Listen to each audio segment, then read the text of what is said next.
woke to my friend Tom climbing through my window. It was a summer's night, around 2 a.m., and the heat had been unbearable for days. For that reason, I had left my window open slightly to let what cool air there was filter into my bedroom while I slept. It was a scrambling, panicked noise which brought me to consciousness, and immediately I thought someone was breaking into my home. In the darkness, I couldn't tell who it was, but as soon as I heard, "Help me," I recognized my friend's voice. After turning on the light, I pulled Tom into the room and sat him down on my old brown armchair, which had seen better days. "Close the window," he said, half shout, half whisper, and completely occupied by the nighttime scene outside. "Switch the light off." "Why?" I asked, confused and still half dazed. "It might see us." That word, "it," sat in my mind, distilled and unnerving. I would have laughed if Tom hadn't had such an unsettling look on his face. I'd never known him to be spooked by anything, and to see him so visibly shaken took me by surprise and filled me with trepidation. I switched off the light and my eyes adapted once more to the dark. Tom sat there with his head in his hands, the room lit dimly by the streetlights outside filtering through the blinds. "What's going on?" I said. "You won't believe me." He looked up at me, and even in the low light, I could see the sweat running down his temple. "Tom, whatever it is, it's okay." "No, you don't understand." "Try me," I said, and with that, he relayed his story in a hushed, wavering voice. Tom had been out that night, no surprise really, as he always enjoyed a drink. In fact, he enjoyed it too much, and his behavior of late had been erratic at best, self-destructive at worst. He'd been at the Wyndham Lodge, a small old man's pub near the town main street. I knew why he'd been there before he even told me. His ex-girlfriend, Shelley, worked there behind the bar. A month prior, she had broken up with him. She just couldn't take his drinking anymore. That night, Tom had dragged a mutual friend of ours, Greg, to the lodge, under the guise of a couple of games of pool and just one drink. Come midnight, as the pub closed, Tom had to be dragged from the bar by the manager and thrown out into the street. He'd been pleading with Shelley to have a drink with him when she finished her shift. When his simple questions turned into a bitter demand, he was quickly ejected. I knew what Tom was like when he had a drink in him, which was one of the reasons I'd refused to go out with him that night. He'd been increasingly argumentative and unpleasant. The breakup with Shelley had made him even worse. We were all trying to help him as best we could.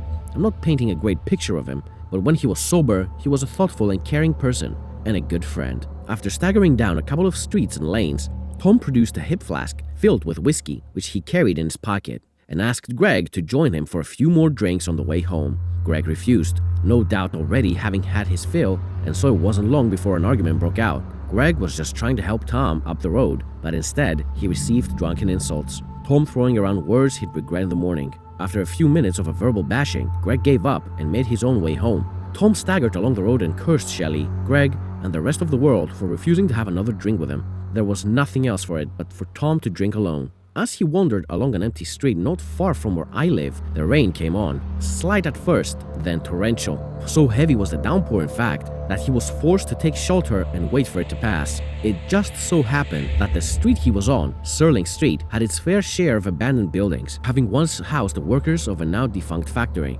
One house in particular had an old porch which encased the front doorway. On either side, it had a pointed roof, which provided just enough shelter for one drunken 20-something during a downpour. Tom climbed a small fence and staggered across the weed-filled garden to the front door. I say the front door, but in reality had long since been broken in, no doubt rotting somewhere inside the house along unseen floorboards, roof beams, and memories. No matter how drunk my friend was, he had no intention of exploring inside.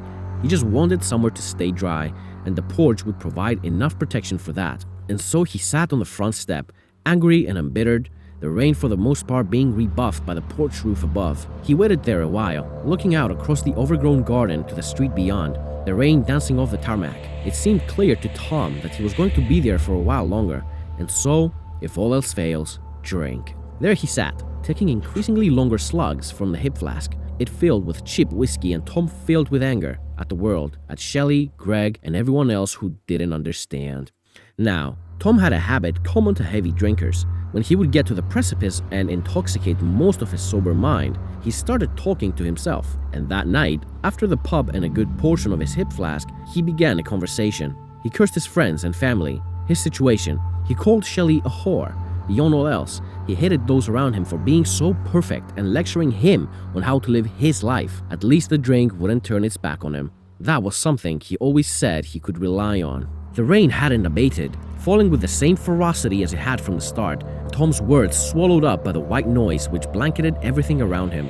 Finally, after another slug of whiskey, he slumped against the cold, rotting porch frame, closed his eyes, and began to drift off to a drunken sleep. As he did so, he mumbled once more about Greg and Shelley's refusal to join him, that it was just one drink for the road. It was then that Tom felt a drip of rain make its way through a crack above onto his forehead, and at the same time, the weight of something uncomfortable prodding onto his shoulder. As he opened his eyes, he felt a warm, humid breeze flutter across his face, arid and stale, far removed from the air around him, which pulsated with each sheet of rain. I'll drink with you. A graveled voice breathed into Tom's ear. He turned, startled and horrified by those words, only to be confronted by an unnatural, aberrant face, which rested its pointed chin onto his shoulder, its body poking out from the darkened doorway behind. The face was covered in dirt and grime, as if it had spent decades beneath the earth, and had the shrouded appearance of ivory cloth pulled tightly over a withered frame, implying skeletal features beneath and showing every movement of jaw and bone. There are some sights which will sober even the most inebriated drunk, and this was one of them. Tom dived forward, falling onto a slabbed garden path, thinly concealed by weeds and soil. He screamed at the top of his voice, only to be drowned out by the torrential rain, its million voices engulfing his forsaken one. Clawing at the ground, he rushed to his feet and leapt over the garden fence into the street, then on into the rain, into the night, away from that house, from whatever thing had been disturbed there. Blood coursed through his veins as he fled, and his head began to ache excruciatingly from a potent cocktail of fear and alcohol. Gasping for breath, he stopped for a moment. Now far away from that house at the other end of the street, he turned to look back, but it was difficult to see, the rain hurling itself into his eyes with such force that the scenery was blurred and indistinct. Slowly, he calmed and entered into a sober dialogue with himself about having drank too much and just seeing things. It was then that through the bubbling wall of rain, he saw something move. A figure, shrouded in darkness and cloth, climbed over the fence in pursuit. Tom wiped his eyes in disbelief as it began to run towards him at speed. Panic, absolute and controlling. Tom turned, screaming, no one able to hear his pleas for help. He kept running. He left Serling Street behind, and yet at every turn, the shrouded thing from the house followed. Finally, he made it to the street where I live and clambered through the window, hoping to be saved. I stood there in silence. He seemed so upset, so certain, that he even had me believing his story for a moment. But then what I saw as the truth presented itself. Tom, I said gently, you're bone dry. What? No, He stopped as he ran his hands over his clothes and then his hair. There hasn't been a drop of rain in weeks, and tonight had been just as still as the others. But he hesitated for a moment, shaking his head and rubbing his mouth with his hand. No, I'm telling you, this happened. That thing is real. Tom, you've been drinking too much. Now you probably fell asleep, and in a daze you made it here. I placed my hand on his shoulder and reassured him. Please, let me get you home. Give me a minute to change my clothes, and I'll walk you there. As I moved across the room, Tom pulled out his whiskey flask and took a big slug. Maybe you're right. Just need to sleep it off. I turned to put the light on, but before I had a chance to, Tom let out an almighty scream. I have genuinely never heard anything like it. Utter fear, complete and distraught. He leapt to his feet, opened my window in hysteria, and then fled into the night. 2 months passed, and myself, Greg and Shelley, and our other friends who cared about Tom were unable to contact him. Indeed, the only reason I knew he was alive and not drowned in a river somewhere was because his brother assured me he had spoken to him. Finally, one day, Tom appeared at my front door, looking in as good a shape as I had seen him in a long time. He claimed that he had in fact went through an alcohol rehabilitation program which, while he still struggled with an urge to drink, had kept him sober for several weeks. He said that the tipping point, his lowest ebb, had been that night when he hallucinated that thing into being on Serling Street. Indeed, he said that for weeks whenever he had a drink near him,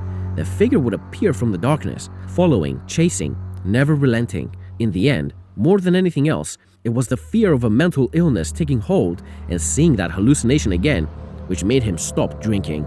I was, and am, so happy for Tom, and would hate to do anything to change his interpretation of the events. Doing so could perhaps undo his rehabilitation. I'm sure he's right. That seems like the reasonable and obvious conclusion to have, but I often lie in bed, kept awake by an uneasy memory, unsure whether to trust my own senses. For when Tom jumped back out the window into the night, I saw something follow him from the corner of the room.